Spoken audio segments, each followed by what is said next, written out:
Hi everyone, welcome back. So in my last video, I gave us a foundation of my personal Bible study with God and how the book of Hosea, we can use it to see the causes of marriage and family breakdown.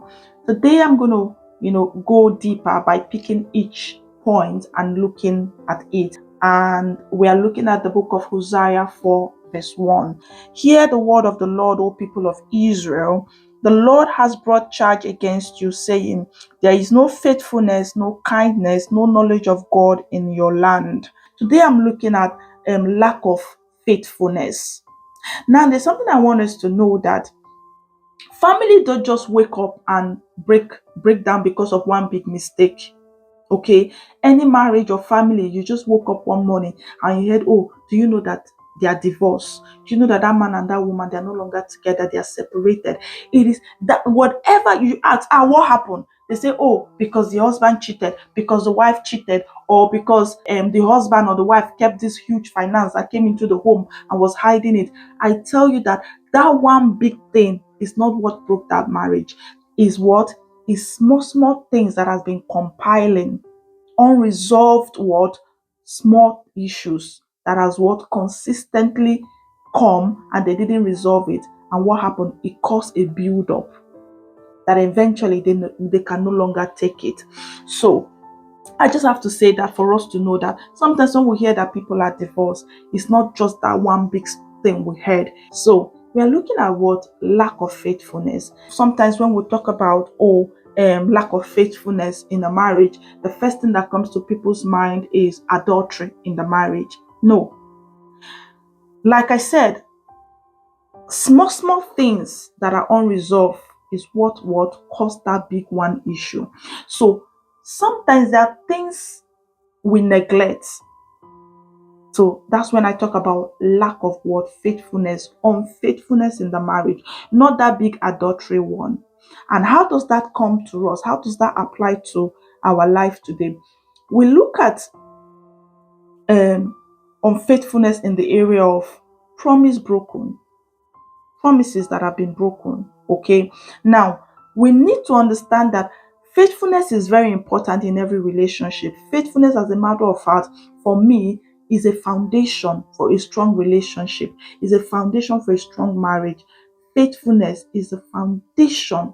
It's very important for a strong family. If you see a family that you admire so much, that you really know very well, not the one that is painted as perfect. If you know, if you're close to any family that you really admire, the children are doing well, the husband and wife are doing well, they grew up and everyone is really respecting themselves and doing what they need to do. When you check, you find out that these are people that have a foundation of faithfulness. Their strong foundation is what? Faithfulness. And it stems from our relationship with God. The Bible says that if you're not faithful in one, who will trust riches to you? Isn't it? Now, I'll paint unfaithfulness in this way. So let's see if that will help us understand what I mean. So when you move to a house, for example, you move into this new house, and when you move in, everything was clean and all. You go shopping, you buy stuff, and you just clear everything, or you don't have time to sweep. Is it not just the small dirt? You open your carpet, you pour it under your carpet. Dust is forming in all part of the house. You're not wiping them, you're not sweeping, you're not cleaning, you're not wiping down. What happened? It begins to build up. And even though you decide that, okay, you know what, I want to clean, but you don't want to do a thorough clean, you clean off the house, pack up all the rubbish, and you put them under your carpet. People might come into that house and admire the house and say, oh, this house is very beautiful. But between you and those who live within the family, you know that you have dirt underneath your carpet, isn't it? Eventually, if you keep on piling those dirt underneath your carpet and you have something that begins to smell, people will come into that house. The house will appear clean on the external, but for some reason there is just this smell that is coming, and they're like, this house smells. They just can't place it, but you know where that smell is coming from. Those within the house know where that smell is coming from, until the day you decide to open that carpet, Pack up every rubbish you have under there and throw it out. That house may appear clean, but it stinks. And eventually, it becomes an unhealthy environment.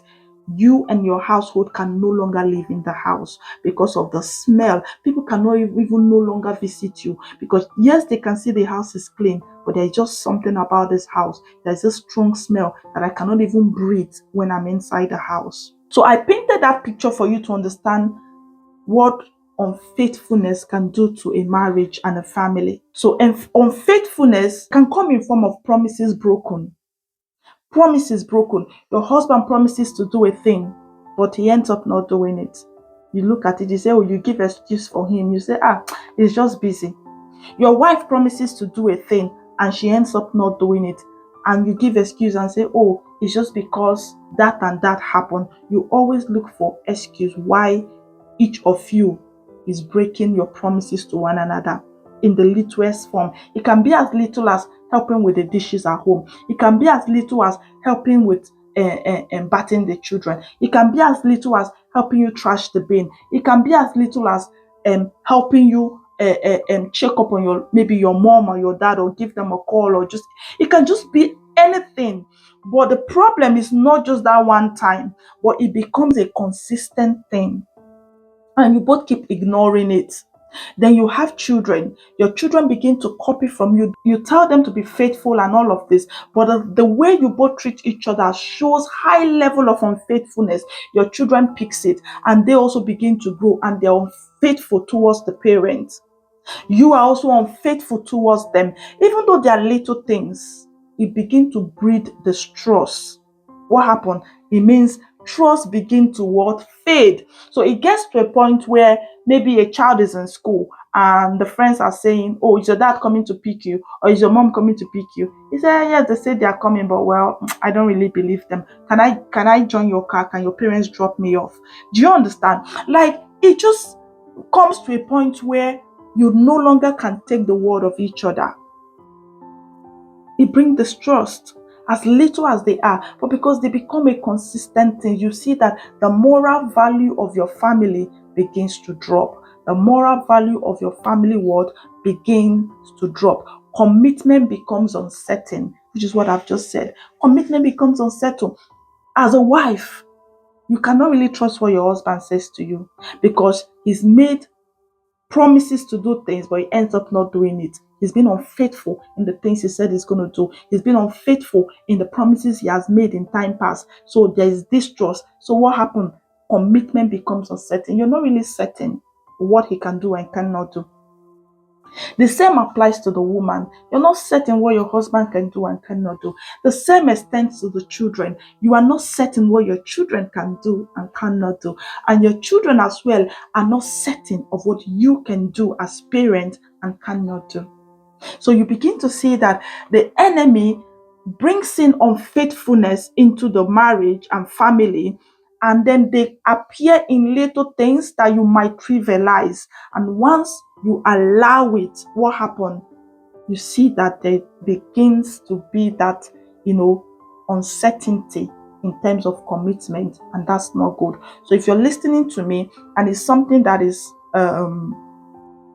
something that is happening, I just want you to be, vigilant and watch out. Have conversation with your spouse, have conversation with your children.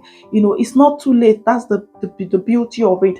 Once you have knowledge, applying that knowledge is the wisdom. And this is what God says to us in the book of Hosea. The reason why we have issues in marriage is because of what? Unfaithfulness. And I want to take it further.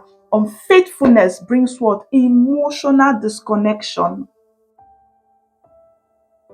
People just get used to the family that, well, we don't keep our words in this family.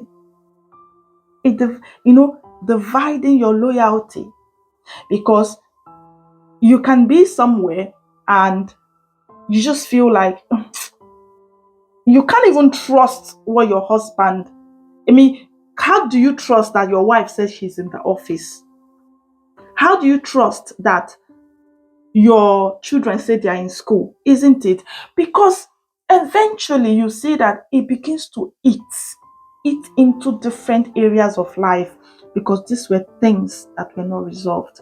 So, one silent killer of marriage and family is unfaithfulness.